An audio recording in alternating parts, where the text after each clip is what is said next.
Hola, mi nombre es Tatiana García, soy productora de cine y de medios y también soy locutora del programa Negritud en Convoy Network. Bienvenidos a este año 2020, 10ª edición de lo que era antes el Festival Internacional de Cine de Guadalajara en Los Ángeles y ahora es The Guadalajara Film Festival en Los Ángeles. Gracias a todas nuestras organizaciones que nos apoyan. La misión del festival es seguir mostrando lo mejor del cine latinoamericano y abrir sus puertas al talento Latinx para crear una industria fílmica sin fronteras. Estoy aquí con muchísimo placer y es un honor poder estar platicando con la directora de la película Selva Trágica, Yulene Olaizola. Bienvenida, Yulene. Hola, muchas gracias por la invitación. Saludos a todos los que estén viendo este Q&A. Antes que nada, muchas felicidades por tu película y quisiera empezar este Q&A porque es mi sentir a través de ver la película, que es una película que habla de muchos tipos de naturaleza de alguna manera, creo que desde el ambiental y creo que desde la parte humana. Quisiera saber cómo fue tu acercamiento a esta historia.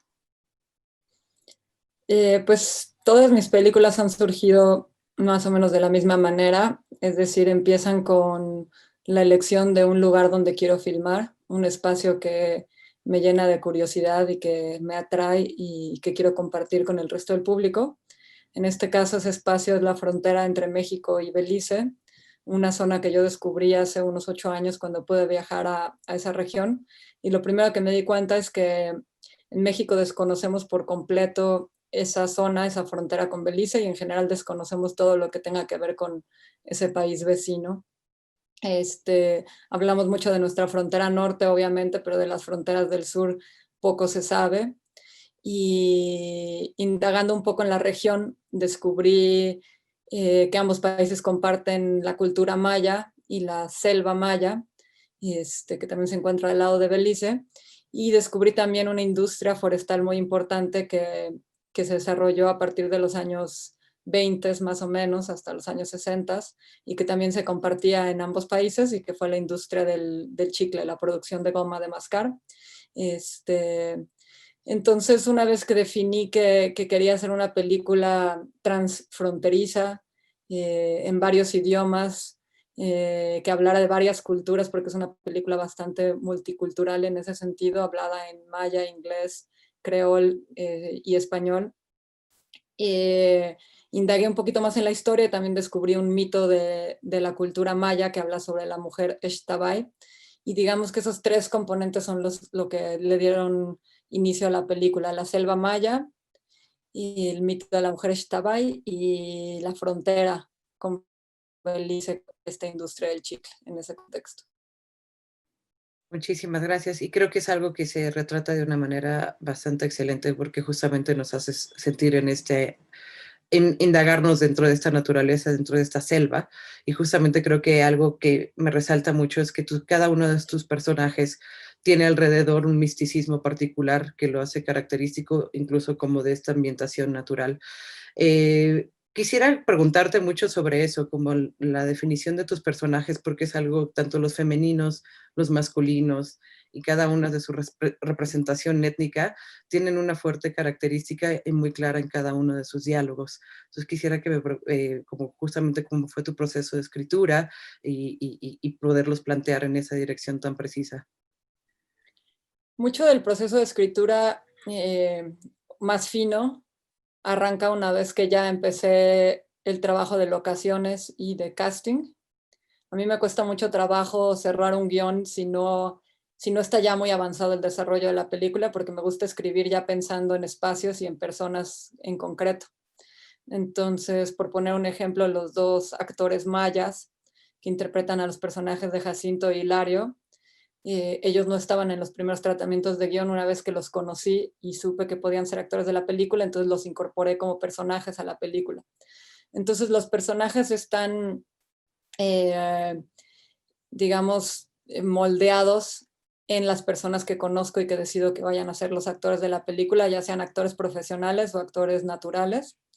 Y entonces hay una mezcla muy grande con la realidad, con quiénes son esas personas en el mundo real, y por supuesto moldeo también los personajes para que embonen en el mundo de la ficción. Pero por poner otro ejemplo, digamos el personaje de Agnes, que si bien está inspirado en un mito maya, También ese personaje tiene mucho de Indira Andrewin, de la actriz. Cuando busco hacer casting, siempre me fijo en qué coincidencias puede haber entre la persona y el personaje que le va a tocar interpretar. Y siempre trato de que esas coincidencias sean lo más grandes posibles, lo más específicas posibles, para que la realidad todo el tiempo pueda nutrir la ficción. Fue un proceso de casting muy largo, me llevó 1 año y medio más o menos el encontrar a todos los personajes. Fue un amplio proceso de investigación para conseguir, por ejemplo, actores naturales que realmente tuvieran la capacidad de dedicarse al chicle o por lo menos de manejarse dentro de la selva, usar el machete, que realmente vinieran de comunidades que están acostumbrados a un tipo de vida dentro de la selva, vida y trabajo. Hay un gran porcentaje de actores naturales en la película y tenemos un porcentaje pequeño de actores profesionales mexicanos. Está el caso de Dale Carley, que es americano, y también tenemos todo un grupo de actores beliceños. Maravilloso, y me encanta porque como te decía en un principio, la inmersión, creo que por la parte de la audiencia, por lo menos mi experiencia fue justamente meternos a este mundo evidentemente natural y que parece de alguna vez ajeno, pero es una inserción súper rápida. Y también creo que me gusta muchísimo tu planteamiento desde a partir del género y cada una de las simbologías de género que hay desde tu personaje femenino y su interacción con otra mujer y después cómo se va desarrollando en este nuevo mundo y también tus personajes masculinos y cada uno. Entonces me gustaría saber si eso fue una parte de tu proceso dentro de los personajes, estas simbologías de género. Sí, en algún momento tenía claro que la película quería que hablara del encuentro de una mujer que termina perdida en la selva con este grupo de hombres, con este grupo de chicleros. Y obviamente tenía claro que la presencia de esta chica tenía que generar tensiones sexuales y también de otro tipo, que era algo evidente y inevitable, digamos, y que me interesaba también hablar de esa naturaleza del ser humano y compararlo un poco con la propia naturaleza de la selva, con los mismos animales, ¿no? Creo que la película de pronto juega un poco con la comparación entre el hombre y las demás bestias que habitan en la selva y podemos llegar a la conclusión de que el hombre es una bestia más, ¿no? No tiene ningún tipo de comportamiento más elevado o más racional. Parecería que actuamos de la misma manera impulsiva e instintiva que cualquier otra bestia de la selva. Esa era un poco como mi premisa o una de las ideas que quería plantear. Sin embargo, quería plantear todo esto a través sobre todo de la atmósfera, las miradas, el comportamiento y no necesariamente a través de los diálogos. Entonces fue en ese momento que entendí que el acercarme a esta leyenda maya y llevar la película a un tono más espiritual, más metafórico, me permitiría justamente hablar de todos estos temas, pero sin caer en un drama dialogado, digamos, ¿no? Sino en algo un poco más metafórico, más místico. Y en ese sentido, pues la cultura maya está llena de mitos y leyendas que tienen que ver con la selva. Y entonces me arropé mucho, digamos, en trabajar más esas sensaciones místicas y que en narrar todo un conflicto entre hombres y mujeres, ¿no? Lo palpas todo el tiempo, está presente todo el tiempo, pero creo que es más a nivel sensorial y en pequeños gestos, en una forma un poco más sutil. Absolutamente. Creo que a lo largo de tus trabajos siempre hay como una definición muy clara y un camino muy claro. En Selva Trágica, una de las cosas que me llama mucho la atención es como que aborda a la vez varios géneros y es un género en sí misma. Y es algo que quisiera que me contaras, porque parecería ser por unos instantes un thriller y a la vez un Ujú. drama, pero de repente tiene estos juegos interesantes y también observacionales. Que me contaras un poquito sobre eso. Claro. Pues una vez que empezaron a surgir como los primeros temas, ideas de la película, de manera natural fui encontrando que la propia historia del lugar y las propias características de ese espacio podían relacionar la película con distintos géneros, ¿no? No es una cosa que yo haya racionalizado, impuesto al guión, sino que aparecía de manera natural. Entonces, por ejemplo, cuando lees sobre la historia entre México y Belice en esa época, me di cuenta que había muchísimo contrabando, muchísimas peleas entre gente que se dedicaba al chicle de ambos lados de la frontera la cruzaban todo el tiempo sin mayor problema, la gente normalmente estaba armada, no había ningún control policíaco ni militar de ningún tipo porque eran poblaciones muy pequeñas. En medio de la selva se vivía casi como una especie de viejo este, ¿no? De Wild Wild West, pero en el este, en la selva. Entonces en ese momento entendí que la película tenía el potencial de convertirse también en una especie de western, además del drama que era evidente también entre estas relaciones femeninas, masculinas. Eh, una cosa también de aventura y de viaje al corazón de las tinieblas, digamos, al corazón de la selva, también era evidente que estaba ahí latente. Y por último, quizás mi toque más personal, que es algo que suelo hacer en todas mis películas, que es dotar a las locaciones o esos espacios de vida y trabajar con esos espacios como si fueran entes, sí, como con vida propia, ¿no? Entidades complejas y completas. Entonces, en ese caso, pues es donde me dedico también a observar y transmitir las sensaciones de vivir y trabajar dentro de la selva de manera sensorial y muy vivencial. Entonces sí, la película mezcla un poco estas posibilidades de género y también un toque obviamente de fantasía o de misticismo que tiene que ver con, a la hora de haber descubierto esta leyenda. Pues esas cosas están ahí latentes, ¿no? No se pueden evitar, es parte de la leyenda que decidí contar y parte de la mitología y el pensamiento de la cultura maya. ¿Me podrías contar un poco sobre la leyenda basada y la mitología en las cuales fueron importantes en la influencia? Claro, en esta región del sur de Quintana Roo, Belice, esta leyenda de la mujer Xtabay es muy común. Cuando le preguntas a la gente de pequeños poblados de la zona qué sabe sobre el mito de la Xtabay, se sabe poco en concreto, pero es como escuchar a hombres decir que han visto a una mujer que se les aparece afuera de los pueblos, en los caminos de la selva, una mujer muy hermosa que los seduce y los lleva hacia su perdición de una u otra manera. Es una leyenda muy, muy vigente que se va contando de generación en generación y eso, que sigue muy actual. La gente sigue viendo estas apariciones de esta mujer Xtabay.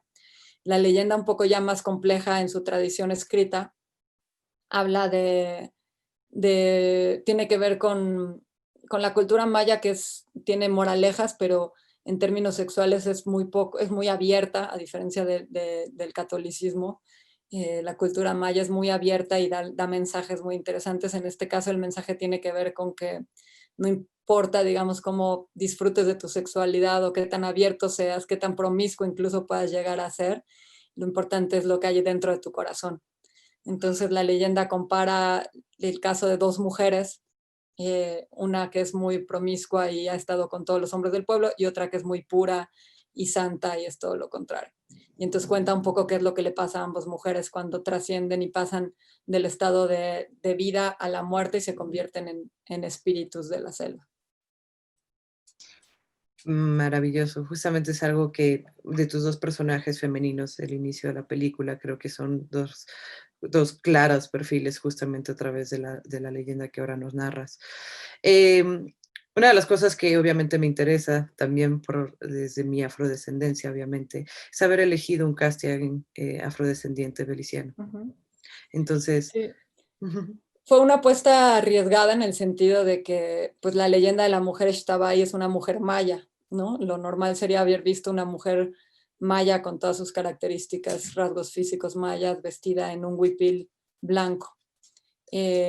Sin embargo, a mí una de las cosas que me fascinó de esta región es poder hacer una película transfronteriza y tener personajes beliceños, ¿no?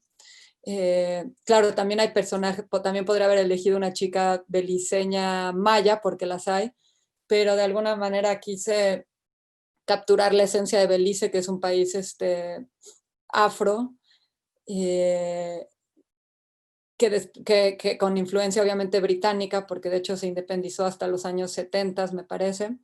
Y entonces quise hablar un poco de ese choque cultural entre la descendencia africana y la británica, y la mezcla y el choque cultural que obviamente eso generó. Entonces por eso también existe este personaje del cacique inglés, claramente un personaje opresor y adinerado y como con todo ese estatus que pasaba en ese momento de que era una colonia británica.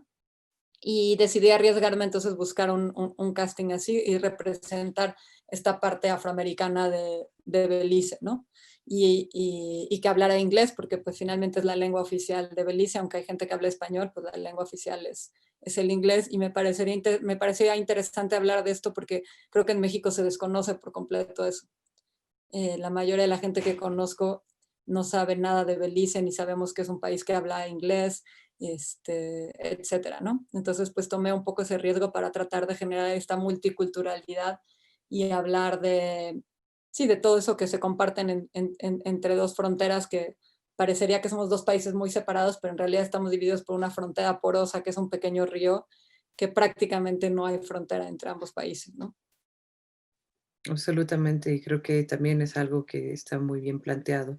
A lo que me lleva justamente a tu planteamiento visual. Creo que tiene una fotografía realmente bella y muy precisa, y que creo que fue algo que obviamente que siento que estás muy detrás en ese cuidado de cada una de las imágenes y de cómo están siendo fotografiados cada uno de tus personajes, así como cada uno de los ambientes. Es que me contaras un poco cómo fueron las conversaciones con tu fotógrafo o fotógrafa y, en ese sentido. Decidí trabajar con una fotógrafa nueva con la que yo no había trabajado antes, que es Sofía Ogioni, ella es colombiana. Conozco su trabajo previo en otras películas en Colombia y me la habían recomendado porque Sofía había trabajado ya muchas veces en la selva y esa experiencia era importante porque si bien hay mucho cuidado, digamos, en los encuadres, en todo el tratamiento visual, la película trata de ser filmada de manera muy orgánica, muy documental. Toda la película son exteriores, casi toda la película es luz natural. Entonces necesitaba a alguien que pudiera adaptarse a esas condiciones de trabajo de manera rápida y sencilla y no recurrir a demasiados tecnicismos o parafernalias eh, técnicas y tratar de trabajar como de manera sencilla, ¿no? Una cámara al hombro y estar listos lo más posible en cualquier situación para aprovechar también las condiciones climáticas que cambian todo el tiempo y no permitir que el tecnicismo del cine de pronto te puede obstaculizar, ¿no? Poder reaccionar un poco más como cuando estás filmando un documental. Entonces, un poco con todo eso en mente, pues hicimos un trabajo muy serio de locaciones para escoger específicamente también el tipo de luz que queríamos en cada locación, la época del año y sin embargo, pues todo eso por más que haya un poco mucho de planeación, a la hora del rodaje se requiere mucha improvisación y estar siempre muy abierto a las condiciones con las que te toca trabajar. Y en ese caso, pues Sofía sabía que era una persona que se podía adaptar perfectamente bien a las condiciones de la naturaleza, ¿no? Y siempre buscábamos, pues, tratar de retratar la selva como con una presencia fuerte, no esta presencia tropical en la cual de pronto se te antoja ir de vacaciones a estos espacios, sino tratando de retratar la selva como lo que es, un lugar agreste, violento por momentos, que te puede devorar en un instante. Entonces tratábamos de reflejar siempre esa oscuridad propia del lugar. Así es, y creo que también algo que justamente expresa muy bien dentro de la fotografía es justamente esto que hablas, ¿no? La vulnerabilidad de cada uno de los personajes, y creo que incluso hasta del crew. Que ya quisiera que me contaras justamente en qué parte la filmaron del lado exactamente en esta frontera o ocuparon otra locación dentro de la selva, y cómo fue la experiencia, digamos, como equipo, experimentar más esta experiencia dentro de la selva, ¿no? Sí, todas las escenas que tienen que ver con el río Hondo, la frontera entre ambos países, lo filmamos ahí en el río Hondo. Y después hay una serie de locaciones que van desde la parte más sur de Quintana Roo, desde Carrillo Puerto, hasta zonas de Quintana Roo, ya en la frontera con Campeche. Entonces digamos, varios tipos distintos de selva, no es que todo haya sido filmado en un mismo espacio, son varias locaciones diferentes. De pronto parecería que la selva puede ser muy monótona y lo es, pero al mismo tiempo si te mueves 100 kilómetros esa selva cambia y se va transformando y encuentras otro tipo de espacios. Entonces hicimos un scouting muy, muy arduo para encontrar distintos pequeños lugares que fueran cambiando, ¿no? Que la selva se fuera transformando a lo largo de la película. Filmamos también un pequeño pedacito en Belice, donde filmamos a la mayoría de los animales, pero casi todo el 90% de la película está filmado en México y en la frontera, en aguas fronterizas. Este, eso. Muy bien. Y Muy el bien. crew, preguntabas un poco del crew. Sí. Tengo que hacer un trabajo pues de seguridad importante para garantizar la seguridad de todo el equipo, sobre todo en los llamados nocturnos era muy peligroso, pues sobre todo por peligros de picaduras, de mordeduras de víbora. Entonces trabajábamos muy de la mano de las comunidades locales, contratábamos a gente que nos pudiera ayudar a revisar las locaciones antes de entrar todos nosotros para prevenir que no hubiera ninguna víbora venenosa por ahí. Tuvimos que tomar también algunos personas del equipo de producción un curso de administración de suero antiviperino en caso de que alguien resultara mordido, poder reaccionar a tiempo y tener el tiempo suficiente para llegar a una clínica, porque estábamos a veces a 2 o 3 horas de distancia de una clínica donde te pudieran atender. Entonces, pues todo eso implica eso, tener muchos cuidados a la hora de trabajar, ¿no? Sobre todo para los que venimos de la ciudad y no estamos acostumbrados a fijarnos por dónde pisas en cada instante, ¿no? Claro, sí, ya. Solamente me puedo imaginar y me pongo nerviosa, querida. Eh, el proceso de este año pandémico, que es bastante terrible para muchas situaciones, ¿cuál ha sido el curso de Selva Trágica para poderse estrenar y dónde podremos tener más acceso en adelante de la película? Pues sí, a pesar de la pandemia, tuvimos que de hecho terminar la película durante la pandemia, muchos de los procesos de postproducción se hicieron ya durante la pandemia, algunas cosas trabajando a distancia y otras presenciales, pero reduciendo la cantidad de equipo con la que trabajas. Entonces, definitivamente, pues sí, la pandemia le pegó a la película, pero no por eso la frenó, nada más la retardó un poquito. Y tomamos la decisión de, a pesar de que eran épocas difíciles, pues avanzar con la exhibición de la película, la proyección en festivales. Eh, Creo que tomamos la decisión correcta porque en algún momento parecía que esta pandemia iba a pasar después de 3 meses, pero ya nos dimos cuenta que no, y creo que esto va a seguir afectando a los festivales incluso el próximo año. No está muy claro cuándo se va a llegar realmente a una normalidad absoluta. Entonces, pues Selva se estrenó en el Festival de Venecia y a partir de ahí ha estado en muchos festivales, en algunos de manera virtual nada más, en otros de manera híbrida, presencial y virtual. Y estaremos buscando a partir del próximo año el mejor momento para estrenar en México y esperemos también llegar al resto del mundo probablemente a través de plataformas digitales, que es ahorita, creo, el mejor panorama por lo que estamos enfrentando, ¿no? Es difícil pensar en una exhibición en cines en todo el mundo o en varios territorios, y creo que las plataformas ahorita pueden ser una gran alternativa. Definitivamente.